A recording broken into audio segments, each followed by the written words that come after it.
Eu finjo que não tem tantas coisas ruins no filme, você finge que acredita e a gente segue feliz, certo? É o combinado.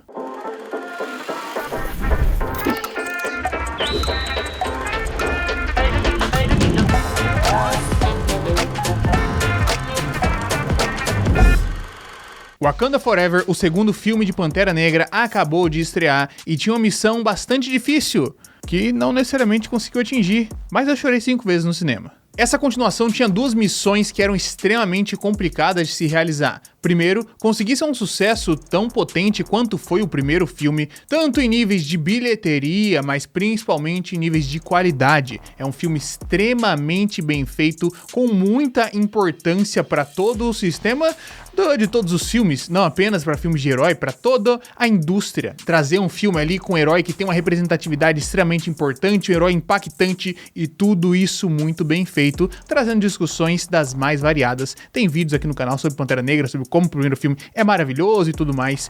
E esse filme tinha essa missão de conseguir alcançar isso, ao mesmo tempo que ele tinha que fazer isso sem o seu protagonista anterior. Infelizmente, Chadwick Boseman se foi recentemente, então não está aqui nesse filme como Pantera Negra. E dentro do filme eles precisam abordar essa questão, ao passo que levam adiante a discussão iniciada no primeiro e precisam abordar muitos outros pontos. E o filme se mostra bastante competente nesse quesito, em conseguir abordar ali o sentimento do luto, o sentimento pós-morte do rei, do filho, do irmão, do amado, seja lá quem for a pessoa que tinha algum tipo de ligação significativa com o T'Challa, agora está lidando com esse sentimento. E ao mesmo tempo, a Rainha Ramonda precisa representar o reino de Wakanda, que está sofrendo ameaças invisíveis. Os países, os grandes reinos do mundo todo, os grandes impérios, que não são chamados de impérios nem de reinos,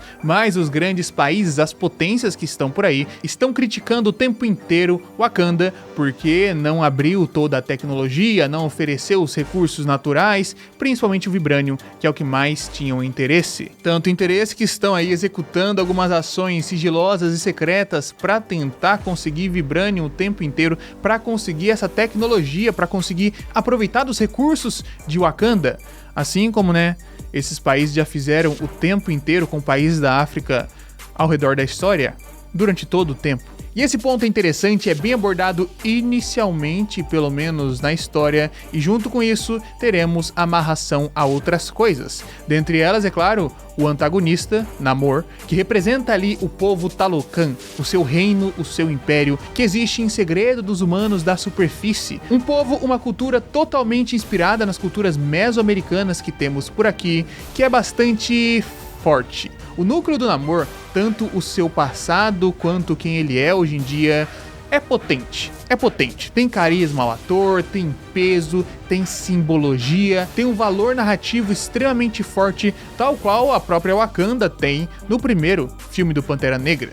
Temos aqui um povo que foi segregado, que foi excluído, que foi caçado, que foi escravizado durante o passar do tempo das histórias, que agora tem um poder, sempre teve ali um poder mais forte e tá, tendo contato com um novo mundo aqui nesse momento. No caso, Wakanda e Talocan. Então, o personagem do Namor ser interessante, ser forte, ser potente, é um dos pontos altos do filme, ao mesmo tempo que é um dos pontos baixos. Mas a gente chega lá. Temos também o núcleo que envolve nossa queridíssima Coração de Ferro, Ironheart, que vai ser trazida dos Estados Unidos, porque ela criou uma tecnologia ali extremamente importante e perigosa, dependendo do ponto de vista. Então ela se envolve em toda essa questão aqui também. E então temos muitas coisas para amarrar e para seguir juntas para um caminho que vai ter um mesmo desfecho, que vai ter uma conclusão satisfatória, que vai ter vários tipos de conclusão, que vai ter um destaque, uma discussão importante, certo? Aqui a gente se divide um pouco.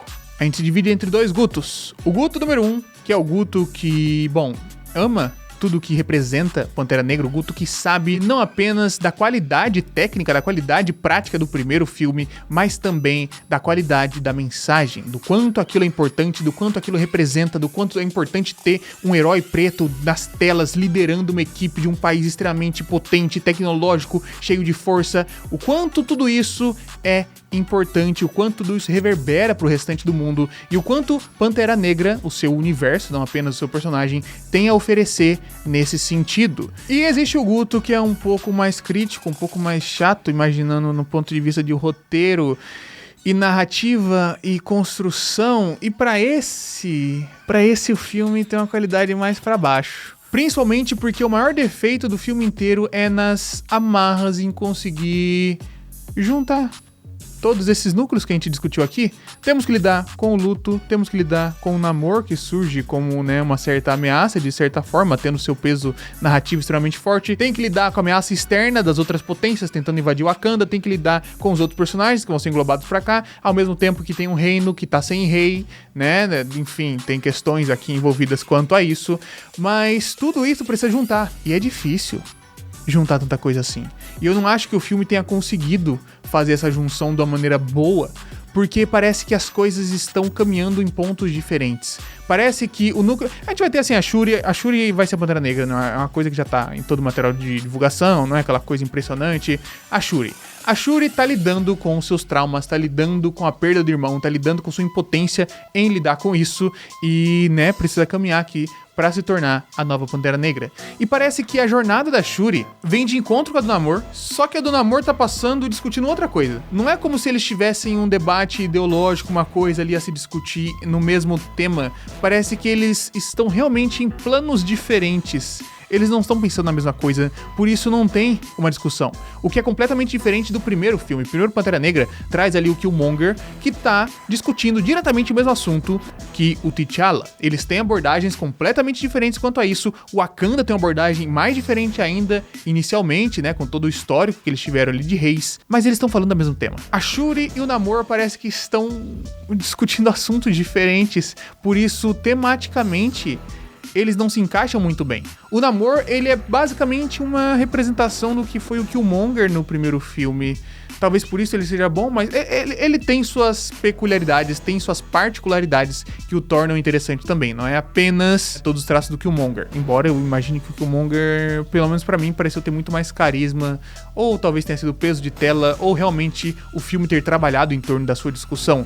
Mas o Namor, novamente, está aqui, com o perdão do trocadilho, nadando nesse mar de discussões, nesse mar de acontecimentos, indo numa direção que os acontecimentos não estão indo e cada acontecimento tá indo pra uma direção diferente. Chega momentos do filme que você discute na sua cabeça o que será que ele tá querendo discutir. Porque os dois ficam no embate, Shuri e Namor, Wakanda e Talocan, eles ficam num ponto que você não tá torcendo pra ninguém, ao mesmo tempo que você olha e fala, gente, por que vocês estão lutando exatamente? Tipo, não faz mais tanto sentido isso tá aqui acontecendo, sabe? Porque, novamente, a discussão principal do filme é meio confusa. Não tem um tema tão bem estabelecido assim, ou tem vários temas quase estabelecidos, e aí você se perde nesse meio e não sente essa ligação direta. Você só meio que acompanha.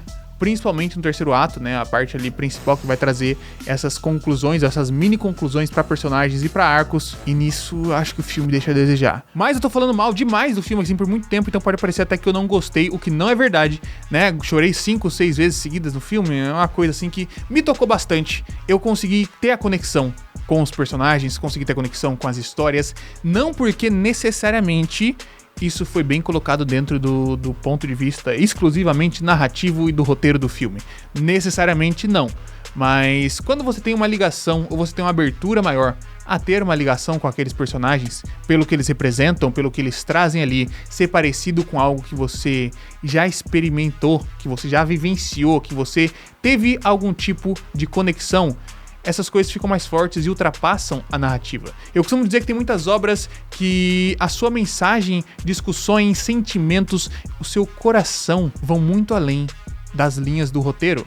Eu acho que Pantera Negra 2 encaixa nesse sentido aqui, embora as linhas do roteiro, sem sombra de dúvidas, poderiam ter sido melhores e poderiam ter ajudado a potencializar esse sentimento e não ser aquela coisa apenas que não, é extremamente bom por conta do meu coração, mas no roteiro é ruim. Poderia ter sido bom em todos os pontos. Tem muitos pontos ali que deixam a desejar, estrutura, roteiro, etc, etc, mas eu acho que ainda assim o saldo é positivo. Se você gostou do primeiro filme, as chances são grandes de você gostar desse aqui. Se você amou o primeiro filme, é bem possível que você goste desse aqui também. Se você por acaso não gosta do primeiro, é maluco, acha que é um filme ruim ou qualquer outro tipo de coisa, sem sombra de dúvida você vai odiar. Mas, querendo ou não, com linhas de roteiro tortas ou não, com amarras estranhas ou feias, ainda assim é um filme que bate mais forte. Por tudo que ele representa, e nada nunca vai tirar isso dele.